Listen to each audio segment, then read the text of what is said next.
Ma noi abbiamo iniziato questo percorso andando a imparare da chi ci aveva preceduto, penso alle Langhe, penso al Trentino, e oggi ci troviamo dopo questi anni di esperienza a essere anche noi a nostra volta guida per un territorio, quello della zona di Feldbach in Austria, che è venuto qui da noi per vedere come trasformare un prodotto in un paesaggio e come trasformare un paesaggio in una destinazione turistica. Questo è il percorso che stiamo facendo come Prosecco Is.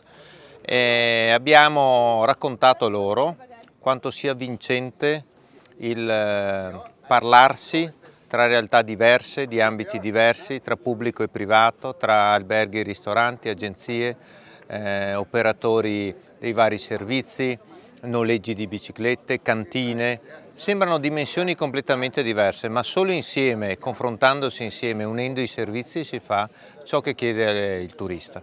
Sì, assolutamente, è normale che quando il sito UNESCO comincia a lavorare si vede come arrivano tutte le destinazioni a poterlo apprezzare.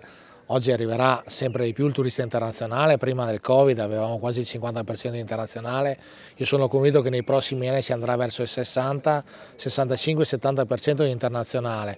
Un turista esigente che è attento a qualsiasi tipo di tematica, passa dall'enogastronomia alla cultura vera e propria, cioè visita abbazie, ma è anche molto attento al turismo outdoor, fa cammini, fa ciclabili, quindi in questo territorio non manca veramente nulla e secondo me sarà veramente il futuro e si vedrà in futuro questo turista sempre più attento, divertirsi molto nel mondo delle colline patrimonio dell'umanità. Mi sono trovato proprio benissimo, benissimo, ci avete accolti veramente con tanto affetto e voglio ringraziare veramente per questo.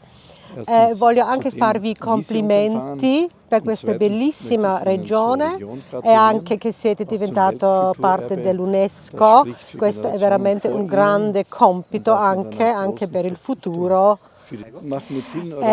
Facciamo già dei programmi con altre regioni o zone d'Italia, anche europee, e mi potrei immaginare veramente molto bene perché io sento proprio quasi abbiamo lo stesso sangue, insomma. Quando si trovano dei punti in comune e si trova anche questo modo molto pratico, molto semplice di incontrarsi, di parlarsi, ma parlarsi per fare le cose.